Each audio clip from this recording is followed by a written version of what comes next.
You're watching Gold Rush on Rush, and we're recapping the Season 5 episode, Frozen Gold. So what happened?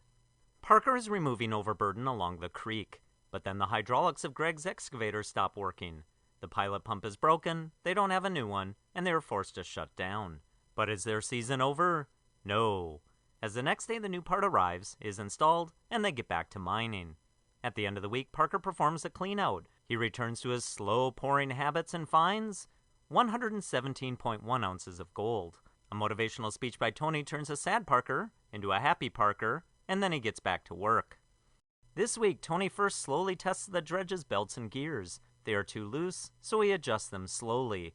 Then he slowly installs the bucket line until a tension-filled moment when a cable breaks. We go to commercial, and then return to find the buckets have only slowly slid 6 inches from their previous position. Wow, that was a close one. But then they are missing 2 buckets. A drama-rich moment passes when Tony demands to know who stole them, but no one confesses. Despite being told for weeks that no parts to the dredge exist anywhere, Monica finds 2 spare buckets in just one day, and they are a perfect fit, and it's a Tony Beats mining miracle. Todd's wash plant has unexpectedly frozen as they were unaware in the Klondike. It gets cold. But then they decide to cover the sluice with giant tarps they just happen to have, and heat them with a giant heater they also just happen to have.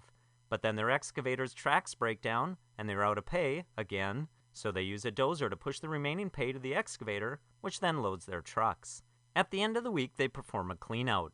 Todd tells the crew if they don't get 1,000 ounces this season, he's done gold mining. Huh, that's the best news I've heard all day.